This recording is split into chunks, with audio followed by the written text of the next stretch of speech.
Miss হবে না আপনার পছন্দের টিভি শো। দেখুন জি5 অ্যাপে একদম ফ্রি। নীলমাধবপুরে যখন আমার আর নাতিবাবুর হরগৌরীর থানে বিয়ে হয়েছিল, তখন পুরুত মশাই আমাদের মন্ত্র পাঠ করিয়েছিলেন।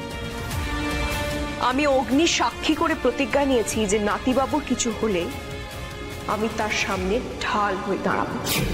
আজ থেকে কোনো বিপদ ছুঁতে পারবে না আপনাকে নাতিবাবু। আমি থাকবো আপনার সামনে ঢাল হয়ে। নাতিবাবুর কেউ কোনো ক্ষতি করতে এলে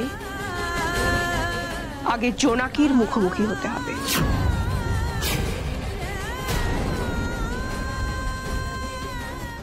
এই লড়াইটা আমি নাতিবাবুর সাথে লড়বই।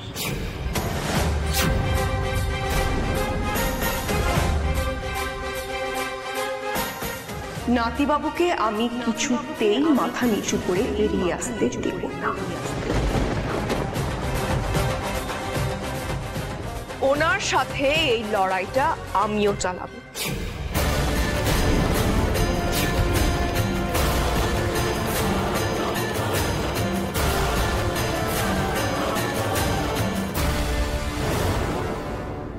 দয়া করে তুমি আর কিছু করো না।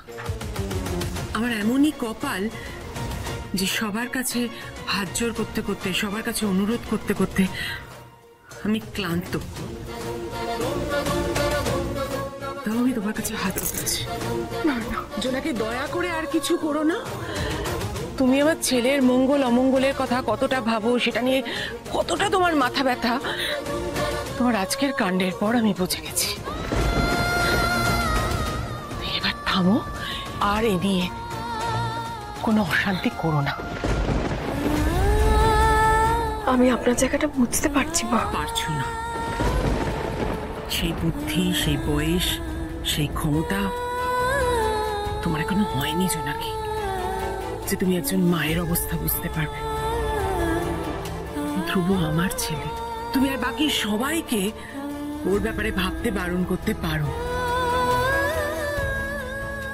আমাকে তুমি বারণ করতে পারো না।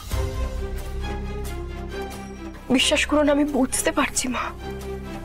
নাতিবাবুর জন্য আপনার চিন্তা, ছেলের বিপদের আশঙ্কা, আমি সবটা দেখতে পাচ্ছি মা। আমিও তো একজন মেয়ে। কিন্তু বিশ্বাস করুন, নাতিবাবুর ক্ষতি কেউ করতে পারবে না। আমরা একসাথে লড়ে জয়ী হবই। মা, জোনাকি, এক পাও নড়বে না তুমি। তোমার সাহসটা দিনকে দিন বেড়ে যাচ্ছে, জানো তো। জাস্ট বিকজ ধ্রুব ভাইয়া তোমায় সাপোর্ট করে বলে তুমি বাড়ির লোকেদের মুখে তর্ক করছো। এই রেজাল্ট। মা,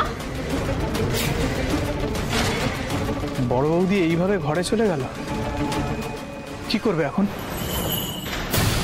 আমার ছেলেটাকে কি করে বাঁচাবো আমি বুঝতে পারছি না। আমি শান্ত হয়ে থাকি বলে আপনি ভাববেন না আমি ভুলে গেছি পুরনো জোনাকিকে। রঘুরাই সব মানতে পারে, কিন্তু মেয়ের অপমান সে হারগিজ মেনে নেবে না। নাতিবাবুর কেউ কোনো ক্ষতি করতে এলে আগে জোনাকির মুখোমুখি হতে হবে। নাতিবাবুকে আমি কিছুতেই মাথা নিচু করে বেরিয়ে আসতে দেব না। ওনার সাথে এই লড়াইটা আমিও চালাবো। জি5 ডাউনলোড করুন আর সব এপিসোড দেখুন একদম ফ্রি।